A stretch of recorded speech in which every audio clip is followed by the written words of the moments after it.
a bright and beautiful Tuesday morning here at our studio in Lagos. Good morning and welcome to Ray's Breakfast. Hashtag what are you saying? And we're thrilled, as always, to start the day with you, our valued viewers. On this vibrant, youthful platform, we tackle the conversations that matter most and concerns the very important demography of the society, and that's the youth.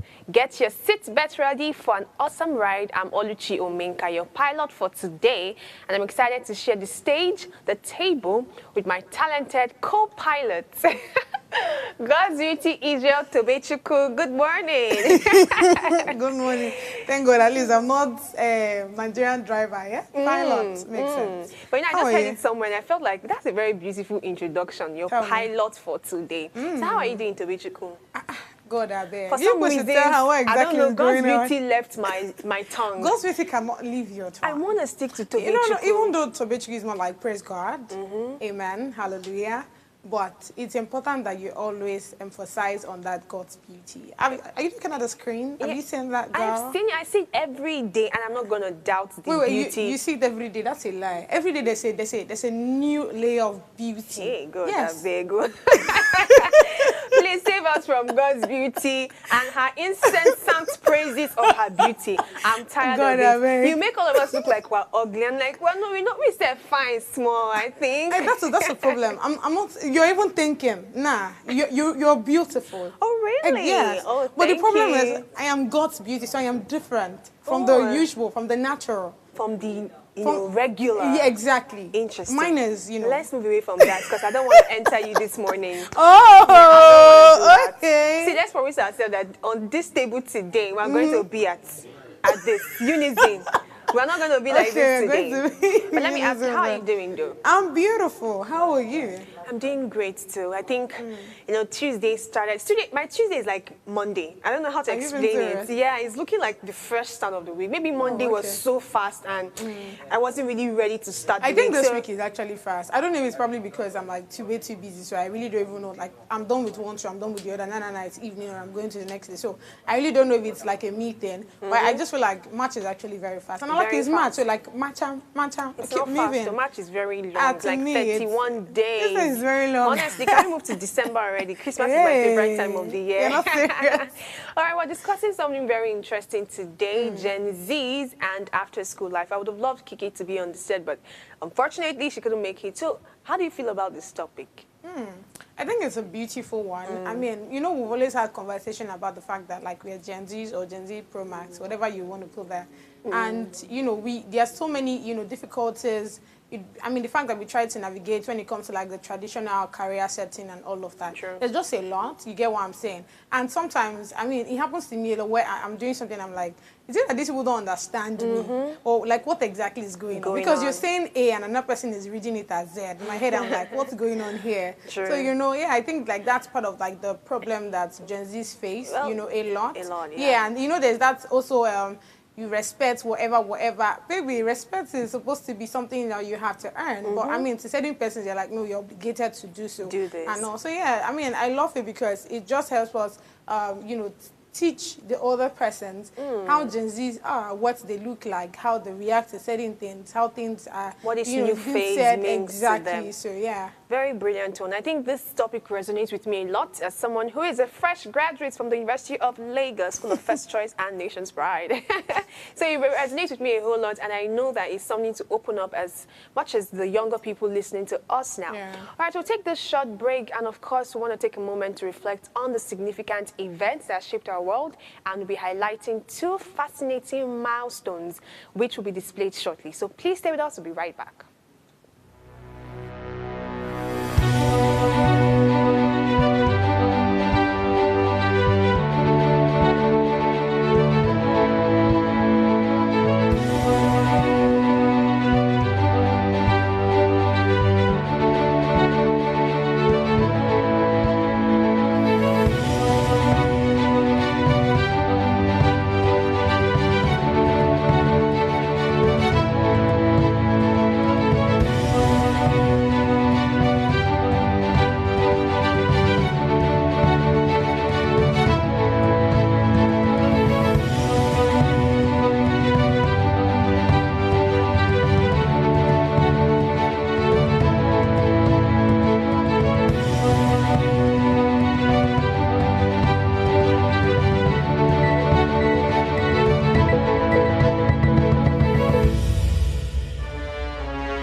Welcome back, and thank you a million for staying with us. Remember, you are the main ingredient in this conversation, and we'd love to hear your thoughts on this. Our phone lines are open. Please call us on 07025007749 or 07014242420.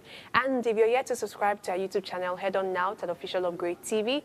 Click the subscribe button, like, share the link, tune in to channel 145 on your Go TV, and do not miss this for anything. We'd love to dive into the latest news and current events in our country and even abroad. So we'll be scanning the pages of top newspapers, including The Punch, The Guardian, and the International Guardian as well. So please, let's move internationally. All right, straight into the the Guardian newspaper. So by the top section we have there, I have never lost faith, and Anastasia said that. The main headline has number of jobless indefensible, says PM, that's the Prime Minister, amid criticism over court. Left side headlines, we have pollution from plastic cuts global food supply. Middle section, one person missing after oil tanker and cargo ship collide. Right side, which is the last headline on the newspaper, we have high-stakes talks aim to mend Kyiv's rift with United States. So I want to quickly touch on the headline that says number of jobless indefensible, says PM, that's the Prime Minister, amid criticism over court. Now, the UK Prime Minister is saying that too many people are unemployed, and he believes is unacceptable. To address this, his government is planning to cut benefits for those who are unemployed or have disabilities. Now, however, this decision is controversial, right? Supporters think the courts will encourage more people to get jobs instead of relying on welfare. Then we have, but critics argue that this court could hurt people who truly need financial support, such as those with disabilities or health issues. The big concern is that if benefits are reduced, people who are unable to work might struggle even more, leading to poverty and hardship. So first off, I would like to say that the UK Prime Minister is always on his toes to ensure that his people are well taken care of. Because, I mean, for so many times that I've seen his story on the news, is something around something that would impact on the society in a very good way. Do you understand? So right now he's thinking of, for people that are not working, because he sees that, the amount of people that are not working, there are a lot, which is that's why he said it's unacceptable, right? They are not working, and he's thinking, okay, so do we have like a certain amount of money, like a budget that's allocated to these persons so that they can be taken care of? Now, why some people are like, oh, okay, this is like a very good initiative, but at the end of the day, this money might not even get to people that really need it. That's people living with disabilities, people that are probably old and probably cannot work. Do you understand what I'm saying? So I think, in conclusion, what should happen is they should get a program on where they are able to reach out to people that are living with disabilities first, ensure that those people that are really in need of the money should be given that. Then when you notice that, okay, many people are unemployed, of course it's because there's no job, right? So I think you should create avenue for the jobs. Do you understand what I'm saying? Is it like you probably expand, certain businesses, help probably SMEs that are already coming up. When you give them more money to establish a bigger whatever, you see them, get more hands, and that way, you're sorting the unemployment happening in the UK. So I think that's what should happen. Like I said, I love the fact that the UK Prime Minister is always on his toes when it comes to taking care of the society. I think our country should look at it. That's the duty of any #1 citizen in any nation. You're not there as a figurehead. You're there to represent, to serve. Leadership is in service, and it's an amazing work. You mentioned a lot of things about having to see initiative reach the right people. I think that's something we face generally as people. So sometimes even down to companies and organizations or even NGOs, right? It looks like, oh, I have this beautiful initiative. I put it out there. And yes, it's applied. It's done. We can have videos and pictures of, oh, we did this and did that. But if you really look into the records of who got the benefit, you realize that the people you wanted to get this are not the ones getting it. So that's a huge problem, that if we can fix the initiatives and everything becomes more useful. The fact that they already came out to talk about it, like I always said, the first way to solve a problem is, first of all, by identifying it. So once you're able to identify the problem, I believe that it's already have solved, right? So now they know that, okay, what initiative do we go? Do we use like the sensor wherever, where we go probably house to house or whatever that would work. It might be slow, but if it is very effective, I mean, that can be like, an initiative. So they should just work around it. So, very true. Thank you for that. Let's move on to the Punch. Okay, Don't the punch us, major, so please. the major headline reads, defection to SDP. Presidency, APC knock El-Rufai. Dismiss threats to unseat Tinubu. Ex-governor Atiku meets again. A grouped PDP, APC bigwigs may defect. El-Rufai eyes new coalition. Soldiers rescue 75 civilians from Sambisa forest. Supreme Court to decide Anyanwu's removal as PDP secretary. An APC council chairmanship aspirant hacked to death in Lagos. Oyetola and Adeleke's commissioners trade words over alleged 3.7 billion naira mismanagement. And above the major headline, we see how stories on Natasha's suspension. Senate rules out reversal. Akpabio queries suit. Provest, Promised Land Building and Construction Limited acknowledges SEC's directive, begins license processing. NNCPL Dangote Refinery begins talk on Naira for crude contract. And the last story on the Punch reads, impeachment threat. Fubara vows to fight on as PDP wants Wike's men. And the one I want to talk about is the insurgency problem. It seems like good news because we've had some civilians and, humans like us rescued from Sambisa Forest. I was telling someone this morning that I've heard about Sambisa Forest since when I was in secondary school, and that's a long time ago. In fact, I remember there was this threat that, my classmates then would use, like if you do anything to them, almost like they could use Sambisa Forest to want to, scare you in that sense. So it's not a today thing. And now we're hearing stories of people that have been rescued. Let me give you the full details of how it happened. The troops of Operation Hardin Kai have rescued 75 civilians from Sambisa Forest in Borno State. And it says here that as part of our ongoing clearance effort, troops of the 21 Special Armored Brigade and the 199 Special Forces Battalion recently carried out successful offensive operation in Sambisa Forest and key terrorist enclaves in Ukaba, Ujimla, Sabil Huda, Gari, and a number of them led to the rescue of 75 civilians, including 7 adult males, 34 women, and 34 children. He also noted that the military destroyed several insurgent facilities during the operation, and this operation significantly degraded enemy capabilities by neutralizing insurgents and destroying commands and logistic bases. And also mentioned that they'll be taking them for rehabilitation, where they'll receive livelihood support, counseling services, mental health and psychosocial support, and of course, educational services for the children, and to ensure that they are well reintegrated before releasing them back into the society. Now, I don't know how to feel about this news. I just feel it's like a long time coming, because how long was the planning before 75 civilians were rescued? And they mentioned, of course, that they did clear a number of areas, but is that everybody that was rescued?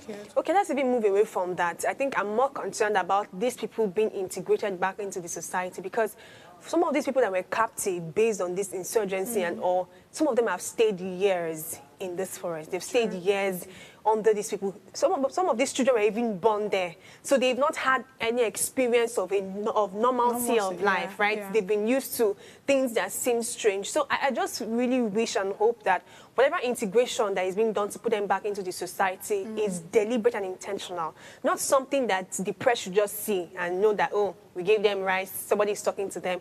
Let it be really intentional and thorough so that these people's mind can be reorientated properly and integrate or fit well into the society, because a whole number of things. Amongst these children, I'm sure there'll be young girls there. And let's not deny the fact that some of them could have been abused sexually as well, right? The men as well, the women. It's been a long time coming to be in that kind of environment. So I don't want to go through the whole process of, oh, it's about time, or why did you take this long time? We're happy that 75 have been rescued. But my own concern is that this integration into the society should not be shallow. That's what's going to make the efforts useless in the first place. It has to be proper so that these people can fit well into the society. Honestly, some really amazing news. Let me take you through The Guardian very briefly before we move on to the next agenda for today. The major headline reads, consumers groan as data depletion and exploitation complicates Teleco's tariff hike. Opposition camp swells against Tinubu as El-Rufai dumps APC for SDP. Federal government approves $1 billion to tackle child maternity mortality. maternal mortality, pardon me, NCDC confirms loss of UK returnee to Lassa fever as death toll hit 98.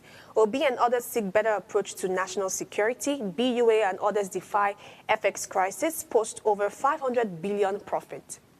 Above that, we see resign or be impeached. Rivers APC tells Fubara. Court moves hearing of Natasha's suit against suspension to March 25th. And the last story on crude says NNPCL sells 84 billion barrels to Dangote and denies Naira deal stoppage. So now, there's a lot of complaints about this whole telecos tariff hike. So when we were trying to be on the side of these telecos guys, we were like, okay, it's about time coming. They needed to increase this so that they can render their services properly, right? Yeah. And that's why it's almost like, even though we didn't want to, we have to just eventually agree. Not like even if you want or you don't want, it's not going to happen. But it made some people just become calmer in their criticism of it because it was necessary, at least for their organizations to run properly. But there's been a lot of concerns and uncontentment, if I will put it in that way. People are not happy. There's a lot of groaning, as the Guardian did put it here, because it seems as though, yes, this tariff have been increased, but I'm not still getting the benefit of the money that I'm putting into this. It's almost like it was the same way as before. I think there was this new plan, I'm not going to mention it, that I started using, and I was shocked that, I mean, why would I be paying this much now? And I'm not really getting the full benefit of this. I thought that if we're paying this much or pumping 50% increase, right, for some of these telecos, we should be seeing better output. At least that's one way to short Nigerians who would always want to complain about something. If you're going to spend your money on anything, I want to see the best of services, right? So I'm really hoping that things get better, and maybe it's still the beginning phase. They're still trying to test the waters. I do think so. I feel like each of the prices, I feel like, I mean, I went back, right, and they're still like the same prices as before. The only difference is the service that it renders. So if probably you're getting maybe a 500 naira that is supposed to last for like 2 days, it's just lasting for a day. Exactly. So that's where the 50% whatever comes in. But you can still purchase whatever with that same amount you've been using. The difference is you have to probably, I mean, of recent, I don't think there's anybody that stays online 24/7 again. Right. Once you're no longer doing anything on Instagram or anywhere, you off your data. Unlike before where, I mean, you can always still be there. Nobody is saying, send me that video on your status anymore. No, no worry. Go and download Status Saver. And don't waste my data from me. I mean. But that's all we have for the Nigerian papers and, of course, the international. Our topic, again, is Gen Z and after-school life. Please, let me just beg you this one thing. Ensure to comment and call us. I don't want to just hear God's witty opinion on this today. Even though, of course, I'd love to hear it. I'd also love to hear your opinion on this today. So please call us on our phone lines or send a message to us across all of our social media platforms. And trust me, I would respond to every one of them. We'll take a short break, and when we return, we're diving straight to the conversation of today. Please stay with us.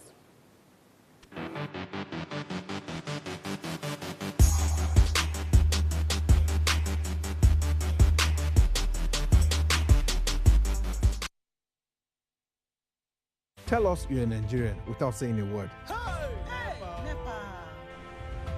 Energy security is one of the most pressing issues for many developing countries like Nigeria. And if there's going to be any meaningful progress, addressing our energy issues is non-negotiable. I need to see light from my house. Make them do something. Band A is expensive. I literally have to turn off all my appliances just to reduce costs. We need light. Introducing the Energy Outlook, your go-to show for everything energy. Every week, we'll bring you the latest insights, innovation, and in-depth analysis of Nigeria's energy sector. From policy discussions to regulatory insights, we'll analyze the key decisions influencing growth and sustainability in the energy sector. We'll bring you the human stories behind the headlines, giving you a personal perspective on the broader energy challenges. Join me every Friday at 6 p.m. for the Energy Outlook, your guide to the future of energy, where energy means business.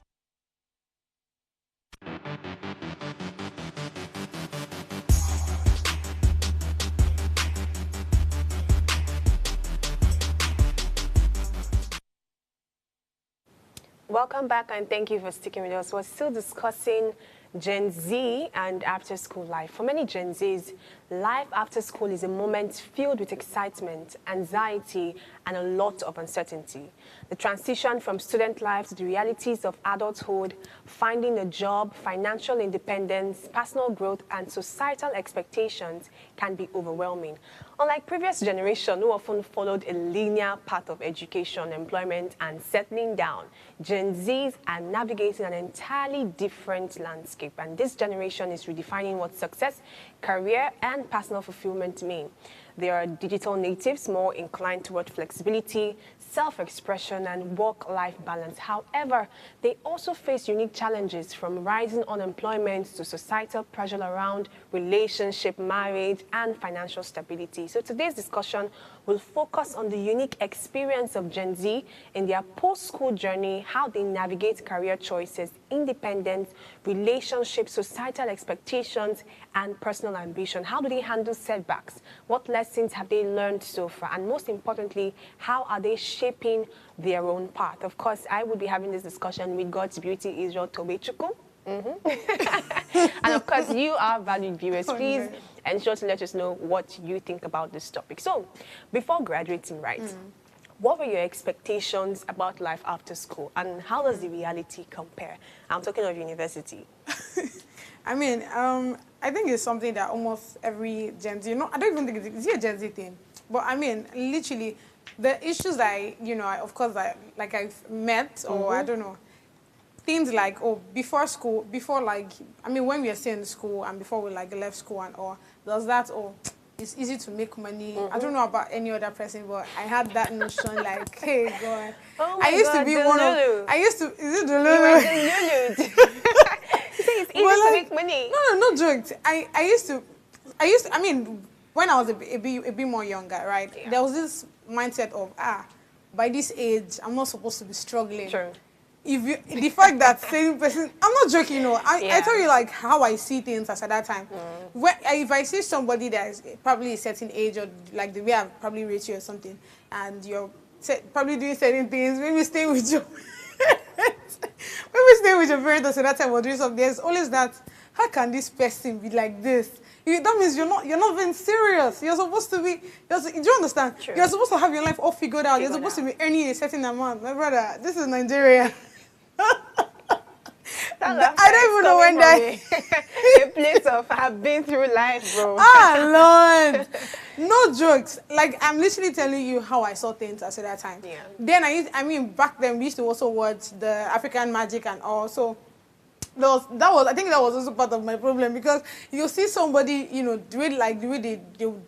way the film or the movie would be like, where one person is struggling and before you know, the person hammer. So there's that mindset of, you just need to do is work. True. You just need to work. Those people that are you're not working. So that's how I saw it. And I think that's a very big problem. That was your expectation. That was my expectation. What's your reality now? The reality. The reality is that it's actually not easy to make money. Do you understand? I mean, in as much as, even though I would still say it, that the fact that certain persons are where they are today is probably because of wrong decisions, and a whole lot of that. So I would not just blame it on the society or the economy, generally. I would also say they have a fault in it. Do you understand what I'm saying? Because tell me why you actually see certain opportunities, but because of that, I don't want to be there, or, a certain kind of, do I say you being proud rather, and you not somehow leave those kind of opportunities, something that would have probably bettered your life and all of that. True. But coming back to it, right, I just saw it that Nigeria didn't do the way it's supposed to do, understand? You were shocked. Oh no. You go to a certain office and you are trying to apply and somebody is paying you below what, you're actually even your worth. Do you understand what I'm saying? So that part is crazy. And given that, we are humans that like to use ourselves, instead of paying or appreciating people for the jobs that they are doing for you or the things that they are doing for you. We intend to free things. We like we like free things so much. Do you understand? So even when, and I think there's also that part of, because there's that mindset of once you're done with school, we kick the the labor force straight and we just start working. We start making a lot of money. But in reality, at the end of the day, when you're trying to apply, you hear somebody say you have to have 20 years experience. How old am I? you're finding 20 years experience. I don't know if you understand. Even in the 20 years experience, you cannot still pay the worth. Do you understand what I'm saying? So literally, I mean, the economy is just at the end of the day, you see that the economy is just running all of these things up. Because if you're assuming we have like a better, if we have people that probably understand that, oh, there are youth coming on board and there are jobs that you're supposed to, deliver or like build up for them, I don't think we'll be having this kind of issues. But you see a graduate, that have done all the plus and minus, you've gotten your GDPN and everything, you're on set, and instead of you to come to the labor market and be balling. Exactly. You will not start from probably Okada rider. I'm so sorry, guys. You not start from Okada rider because you're looking for experience. So you start from Okada rider, you probably have to train yourself again. I think that's also like a problem we have in the educational sector, where they don't really train people to be to be ready when they come to face like the normal life. They just teach you all the theories and everything in the textbooks, and they just push you out there. So at first there's that stableness, like, okay, what's going on here? How do I even maneuver my way and all of that? So like there's really a bunch of things. But yeah, that's it. That's it. So you want to hear my own reality and expectations? Tell me. So firstly, I think from secondary school, I had this map of how my life was going to turn out. Oh my God. And I think that's something as humans we fall prey to all the time. It's good to plan. It's good to have a clear roadmap of where you're going to, but sometimes give room for flexibility. Yeah, sometimes you have to know that you do not know what's going to really happen tomorrow, and things can always change. So let's start from how my career journey evolved. Tell me. Pardon me. So from secondary school, I've always been in the art class, right? So I've always loved literature, government, English, the girl that would be in press club that would always love to speak, debating society. So anything literary appealed to me. And of course, because of this mindset of art students should only do law, at first I was okay with, I'm going into the university, I'm going to study law. I finished secondary school. I was going to be 15 plus. I was going to be 16 that year. I was writing my WAEC. So I think it was from law. Then I remember I went to this particular school after my WAEC to teach. You know that school starts teaching you used to do. Everybody wanted to work. I think I've always been the type that don't sit at home. Go and learn something, go and do something. So I went to teach in a school. And being exposed to that educational system made me leave law, right? And started considering an educational path. So I saw myself as a teacher, like, really? I can be an educator. Even with small pay. No. After that age, I knew that wasn't what I wanted. I was thinking big, right? I was like, I can be the big type, maybe a lecturer in a school. I don't have to do law. I can do education. And of course, when you have people speaking to your ears, some of these things eventually happen. So when I get into university, that's another story. This my story looks a bit long, but like I said, tell me. It is very personal to me. So I want to like trace this after school life from how we even got into the school. Right. So I had my career trajectory had been like this. You almost think I didn't know what I want to do with my life, right? So I wrote my first JAMB when I was 17, didn't get in the second one when I was 18. And before that, my plan from secondary school is that I will enter 16, leave 20. Do you understand? I didn't know there was something like ASU and COVID. But let's leave my Delulu. Enter 16, leave 20. Start working 21. In fact, I wanted to have my first car at 21. Hey. Dear people, I do not have a car yet. And I'm yours is too long now. It was so perfect in my head. Wow. Maybe that African magic thing has been doing some of things in our head. So, 16, 20, have my first car at 21, have a boyfriend at 22, because I'm not going to do any relationship thing in school. Focus, because I have to graduate with first class and all that. So have my boyfriend at 22.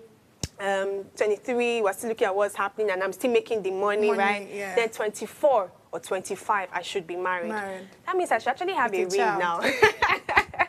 And then what's happening next is, your life. Funny how is that our projection only ended at the point we get married, which was usually at our early 20s. Yes. Like 25, there was no more dream. Let me just reach that place. Then we'll think of 30s and 40s and 50s. But what happened to me is that everything went down. It did not follow that path at all. It didn't even near that path. Firstly, I've spent 6 years in school, and I did not enter 16. I entered 18. So do the math, right? I've not gotten my first car yet. So there was this idea of how school should look like. That was my own expectation. Right. Reality is that it's different. Now we're talking about after school. Remember that my reality templates I put had after school as you are working at 22 as an educator, or let me not even talk about the media journey yet. So everything seemed as though, oh wow, life can actually take a different turn. So our question today is, How should we advise Gen Zs or young people who are just leaving school, to bear the brunt of their life actually changing? Because it happens. The way we've been mentioning things is as if we're focusing only on the financial stability of things. But leaving school comes with a lot of pressure. Yeah. There's the marital settlement pressure that comes. Your mother is, you're already 25, I'm married at 23. You should start looking for someone to settle down with. There's a lot of pressure that comes with it. So how do we advise younger people, or how should they, not really advise now, I don't want to use the word advice, but how should we perceive, this new phase of our life, owing to the fact that the reality and expectations are at loggerheads? What do you think? I think first off, I mean, the fact that you are going to be like in this space and all of that at the end of the day, I think we should start having conversations right from, I mean, this should take us back like to the family now, right? In as much as, I mean, I remember when I was back then, when I was a bit more younger, my dad literally did study law, so there's that mindset of, oh, it's a professional course. I mean, my dad was is a learned person, right? And there's this mindset of you cannot study any other thing apart from this things. And I feel like that was what also shaped, my mindset towards certain things. Yeah, because literally, I mean, when I was teaching, when you were making mention of the fact that you wanted to be an educator, I knew that wasn't what I wanted. Because when I was teaching, and I knew how little that pay was, right? I think we had like 2 graduates in that school. Yeah. And what I was being paid and what that person was being paid was probably a difference of 10-20K. Yeah, so I wasn't seeing, in short, back then, I had that mindset of, if I am to go to school, it has to be for the right reasons. It has to be because I'm studying a professional course. I'm not going to come back on they follow one person, they carry cane up and down. That wasn't what I wanted. I think I was more grown, I mean, when I was younger. I don't know how to explain that, but like, that's by the way. Do you understand? So I've just known that this wasn't what I wanted. So what I wanted then was, of course, like studying law. And then I was also looking at the likes of Funke, the likes of Files, the fact that they're lawyers and they're entertainers. Okay. I was like, exactly, this is it. That is what I just want. I don't want any extra. I already knew from when I was very, very young that I don't want anything that has to do with over seriousness or anything. Are you trying to say that the perception that younger people should have now, even when reality and expectation don't seem to be at loggerhead, is that they should still go back to their original, drawing board to still want what they've always dreamt of? Of course, you can have that part, but again, that's why I was talking about the family, right? It also has to be that assuming you have, like, if you have someone that is, a superior or someone above you that sees the reality and how it plays out and all, that person will not put you in check. So me and my dad will always have that conversation. Like I said, I knew from the initials that teaching, I didn't want to do it. Even though I love being around children. Like, if children are here today, the next thing you hear them say, Miss Beauty, Miss Beauty, Miss Beauty. That is normal. Do you understand? But that wasn't what I wanted. I wanted something that will be lasting in my head, that will be lasting, something that I know that anywhere I go to, like, literally, like, my dad has a house in Agbara, right? If you go there today, if you don't even need to ask of his name or anything, the only thing you need to say is, I define Ogadi law. They will take you to his place. I'm telling you, the whole of Igbad, like the community we are in, they know him far and wide. Do you understand? So I'm telling you that presence that he was able to put in me, exactly, that, once you are like this, people would always want to hear you. People would always want to know you. People would always... So I already had that, okay, this is what I wanted to do. No matter how we went, exactly. So then he was also not taking me through, like, reality, right? Okay, so before you be able to do this, it's going to take a while. You have to do 6 years. You have to do this one. So even when I had that mindset of, when I'm this age, I'm going to get married, I also knew that... I also knew that, in universities they had shop, because my dad went to Open University, right? So even though he didn't, like, feel much of that, but he would always come back to tell us that, okay, this is what happened, though. In this particular school, they're on strike now because of so and so. And I think that was one of the reasons why I went to Lagos State University, that's LASU, because they're not literally under ASU, so they don't go on strike. Yeah. Praise the Lord. Hallelujah. But so even when every other person is going on strike, we don't, because, again, we're not, like, under ASU and all. So that was one of the reasons, like, I went there. So you see that there was that person that was taking my hand. Literally, the first job I got to the radio station, it was literally the help of my dad. Do you understand? Exactly. He knew that, in as much as I want this girl to study this law, she can be everywhere. So he had to now look for the best place for me to work, for me to also learn. And that's how I got to the radio station. I literally was in the radio station at the age of 17, 18. Wow, interesting. Yes. even though I had like, I mean, I'm always looking very big, and also it's very hard to tell my age, right? But literally, that's where I started. Oh, the rest. But that's where I started, and you can see where that has taken us to. True. So I think the first thing for any Gen Z right now is to first of all look for that one person that can put you on it, that can hold your hand. And given that it's, it's tech world now, many people don't want to even go through that professional route anymore. Everybody wants to be a content creator or whatever. But in as much as you want to aspire to be one of these top persons, also look at people that have been there, right? Because the truth is, when reality hits on you, it's going to be very strong. Do you understand? But for me, it wasn't really like that because it was something that I've already seen. I literally started collecting 80K when I was 17, so imagine that. Are you serious? Yes, that's the pay I was getting when I was on the radio. So imagine that. So literally, I already knew how it looks like, what's going to happen, and how we should forge ahead. And also, literally for me, it's more on having that person that can take you. It might not even be from your family. It might be from your uncle, because I literally know somebody that he was staying with his uncle, right? And that uncle has always been the one putting me on where he is today. Make I not mention him, but literally his age range, whatever, they are not even there. But he's there today because he had someone that could like guide him or see him through it. So yeah. Very interesting one. Thank you for opening up all of that. And of course, I really like how you mentioned mentorship, even though I was going to talk about mentorship and collaboration later on. But of course, I would hold your this option that you've given us. And after this break, I'd like to hear your own thoughts as well on reality and expectation. How does it look like for you right now? So we'll take this short break and return shortly.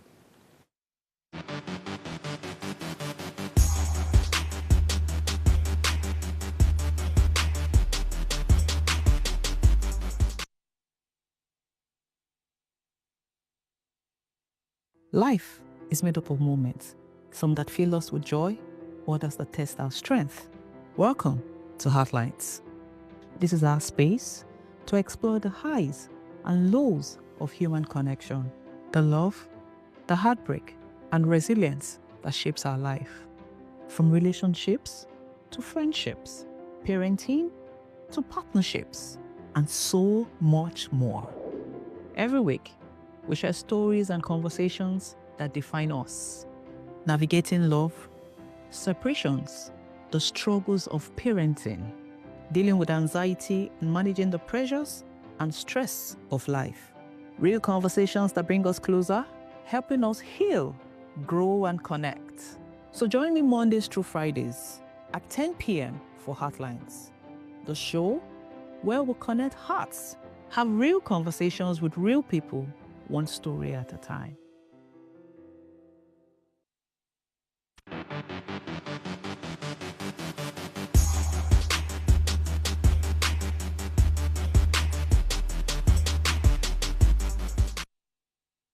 Welcome back. Thank you for sticking with us. We're having a very interesting, heartfelt, and personal conversation this morning about Gen Zs and after-school life. Of course, I've opened up my story here, and I've told you reality and expectation and how things really sometimes do not look as you have planned it. Even though it doesn't look like the end is chaos or terrible, it just shows that things might not go how you plan it, but how do you eventually manage or survive in any situation that you've found yourself. So I want us to define what success is, God's beauty. I want us to define success, and I want you to put parental expectation to it, because there are many young... Now, the reason why I thought of this topic is I went for a conference or like a training sometime last week, and the people there were very young, people that just finished from school. So it seemed as though somebody put in a snide remark of, oh, some of you guys are even lucky, like you're finishing school, you're already working, you're finishing school. It seems like you have your life figured out, even though people don't understand that phrase, have your life figured out, is really not going to, it's really not something to hold on to, because we, just go through the process gradually and things make sense as we progress. So it was almost like, I remember one particular girl was like, oh, wow, some of you guys are, and because she had finished school 6 years ago, and in that circle were like 5 people who just recently finished school, were doing 1 or 2 things, either as freelancers or just trying to make ends meet or trying to even grow our career and find our interest. And it seemed like, wow, these Gen Zs of today, they are figuring their life out. So it's almost giving a definition of what success is. And now let me link it to parental expectation. There's this expectation from parents, because I'm sure there are older people listening to us now. They expect that when their child finishes from school. I think it varies for the male and female. For the male, they don't see you living with them for too long. Like, why are you still under my roof, young man? You stayed 4 years in the university. I sent you pocket money. You graduated. Look at Mama Nkechi's son. He's already working in this bank. Why are you still here? So there's almost that, there's a pressure of, don't be under my roof anymore, right? The success I want of you now is that you have a 9-to-5 high-paying gig and bring one woman home, let me have my grandchild. So there's that one. Then for the females, maybe, I know in some Igbo households, they're not very particular about sending their daughters quickly. They feel like, oh, you can stay with us and get married here, just have a walk or something, because they feel like, I don't want you to become promiscuous, still let me have you within my watch. So there's that expectation and pressure. And so for the children, they can now view success as success after school is having money. Success after school is having a high-paying gig. Yeah. Success after school is having a partner, a husband already. Yeah. Do you understand? And I'm like, should that really be the definition? Because there are some people I know that, of course, the journey differs for people, but there are some that might take their time to actually figure out what they want. Remember that some people get into school studying what they did not plan for. Some are exposed to the trendy happenings or relevant job opportunities of today rather late. And maybe they were exposed to it at 400 level when they were graduating. And they want to use that 1 year period before service to learn skills and upskill and just get better. And there's this pressure of you need to have work already. So I'm like, what does this success actually mean for young people? And what are the parental expectations that seem to thwart this definition or make it look warped? Do you understand my question? Yes, I do. First off, you would understand that all of these things you've made mention of is what culture is in Nigeria. Yeah. Exactly. So basically, when it comes to the whole culture thing, it's expected that as a woman or as a lady, once you're done with uni, you're supposed to be getting married. Whether you're working or not, you're supposed to be thinking, I mean, you're supposed to be in that line. Do you understand? For the guys, whether you go and serve or, but I mean, at the end of the day, you must come to a conclusion that you have money and you already have a car. Let's start with that.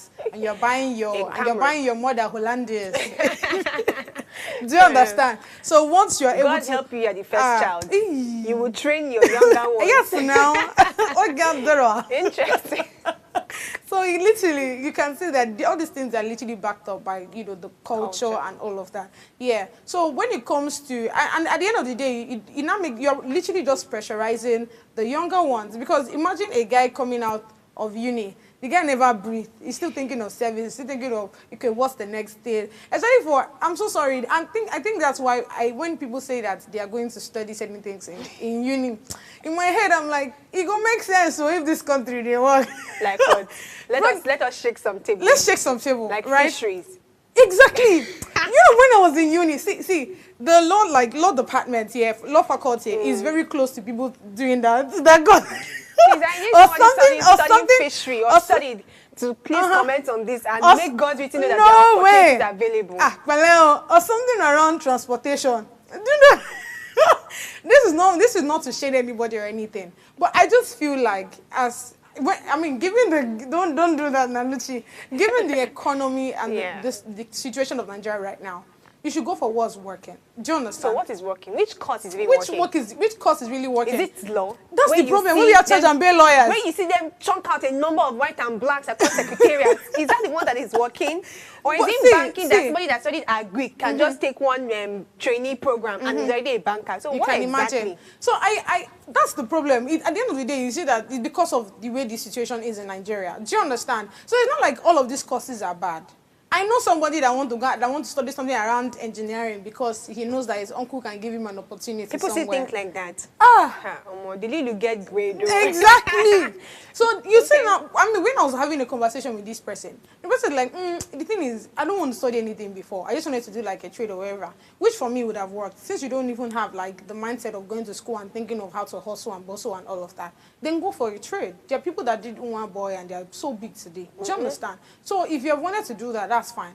But when he continue the conversation was like, oh, his uncle is already into this architecture, whatever. So it's going to help him, get more gigs and all.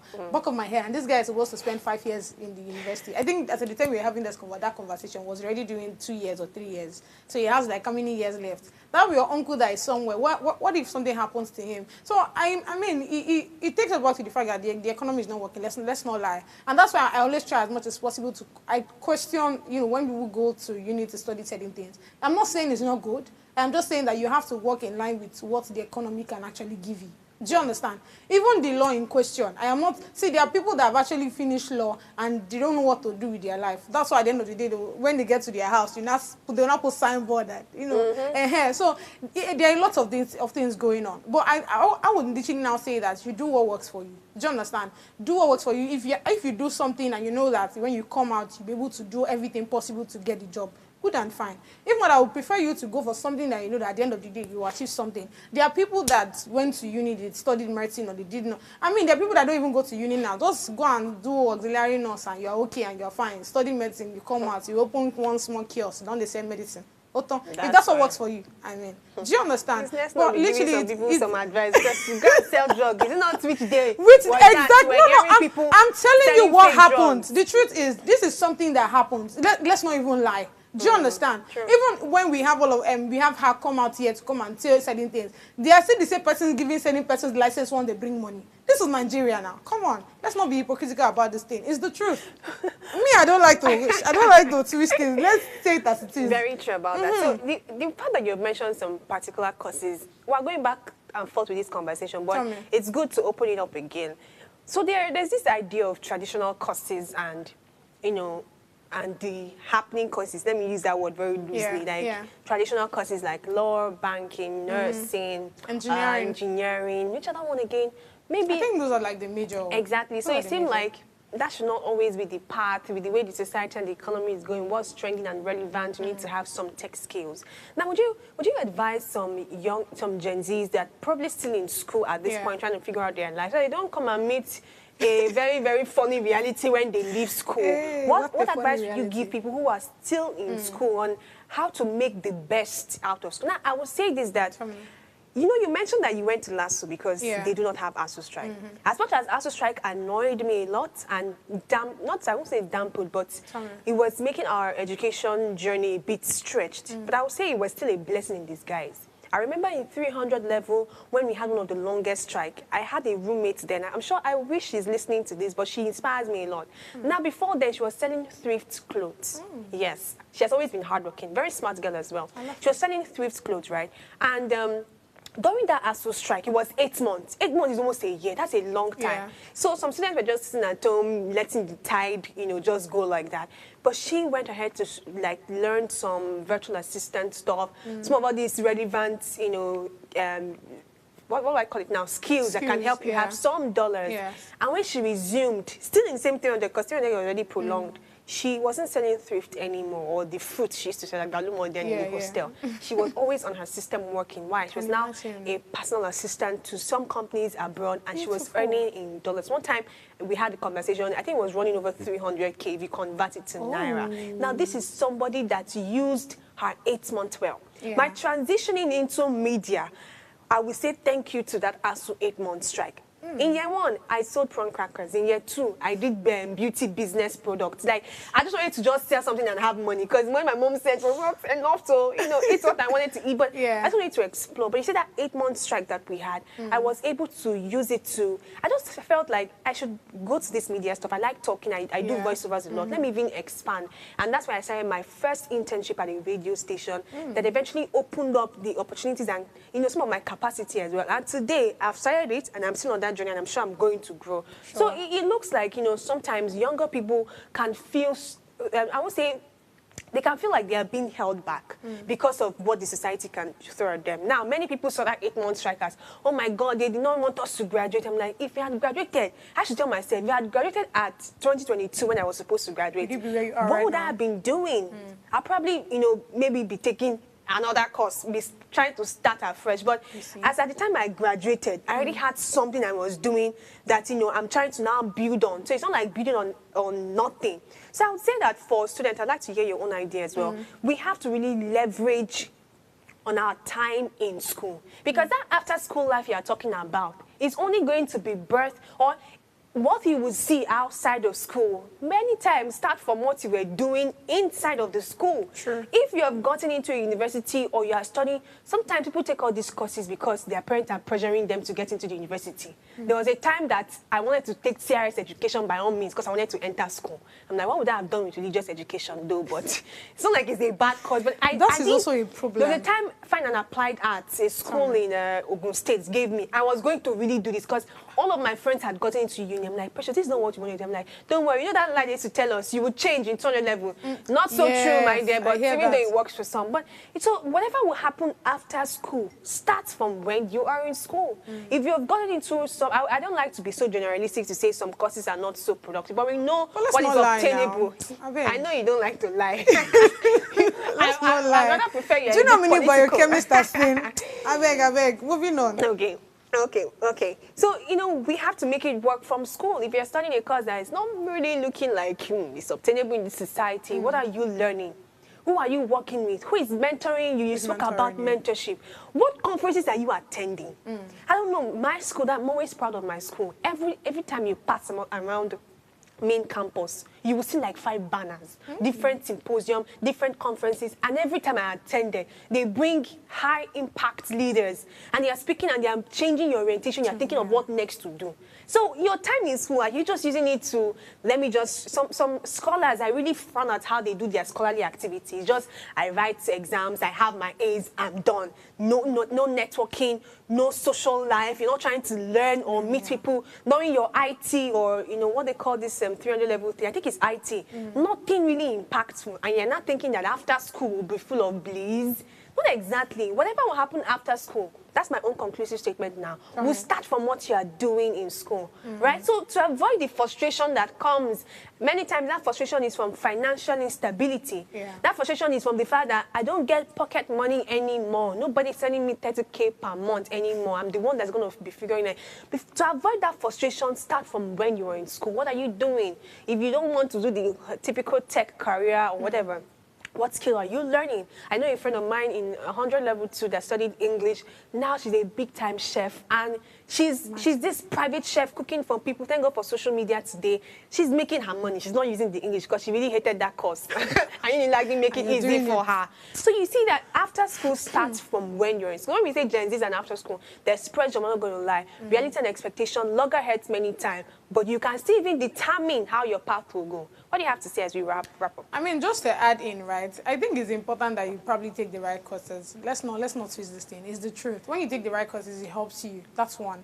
Then secondly, if you don't get the opportunity and you need to get into school, I feel like at this point, I don't care. No, that is the problem. I think that pressure of also getting into school is also a problem. Let's not lie. It's true. It is. Because sometimes we need that structure of an educational system to build certain things. Not everybody needs that structure now. Let's not lie. For another day. Not everybody needs it. Education. You see, if you're going into school for the wrong reasons, I don't know. See, because you're able to navigate yours and you're able to get to where you are, there are certain persons that went down the drain because of that kind of mentality or that kind of, the pressure and all. It doesn't make any sense to me. So you're saying people should not just take any course because you want to get into school? I beg. That is even waste of money. Get into school. Learn from the school, do the course, do it as good as you can, but beyond that course, do something else that you really want to do. That can work. Then I think the last one I would also put is the fact that given the economic status, we should always work with the trends. The fact that we have a lot of people that content creators today, many people doing a lot of things. Some started from school. Exactly. Some started from school. Some started not from school. Some started in their... Right? Don't mind me. But yeah, I think you should also look at where the country is going to. That way you'll be able to know what exactly works. True. There are people that they did banking, and I think there was a time where we had like a doctor or that came out to say, oh, he's a doctor, but he's also a content creator. There's so many of them like that. A lot of them. Exactly, there are lots of them like that. So in as much as you want to study whatever, you just like you said, you don't know the course, you don't like the course, but you want to study it. It's fine. You can't that system. No wahala. Learn from those ones that no did problem. what you wanted Be to wasting do. school fees, yeah. It's not waste actually. I've heard you. Of course, it's not waste. Secondary learning. Nice. It's Go ahead, not don't waste. worry. But why We'll you talk about this after. Please, we'll be It's talking not about waste. this after. But why you do all of those things, ensure that you're also looking at the economy. And yeah, it's important that for every opportunity you see, grab it. Yeah. So, And I'll give this last advice. Try to breathe. Try to breathe in and out once in a while. You know, leaving school and having to figure out your life can be a bit cumbersome sometimes, but sometimes you're probably all over your head. So if you try to breathe once in a while, you figure out your life the way I think you should, right? Do you like that advice? Breathe in and out. you know, it's actually very important because there are times where you're doing something and it's not working. It's just like when somebody say, oh, I'm doing something and it's not working for me, but you know what? Let me just leave it. Let me do a walk-up and come back. Then by the time you do that strolling Clear and come my back, head. your head is calm and all, and you just get things figured because out. there's still So, time. yeah. We're young and we have the longest part of our lives ahead of There's us. time, but there's no time. As I said, there's time. Don't pressure me. You're part of the pressure we're talking of. All right, thank you so much for joining us. Very insightful conversation. And tomorrow as well, till Friday, we have awesome topics lined up. Do not miss it for anything. Catch you again tomorrow by 8 a.m. Bye.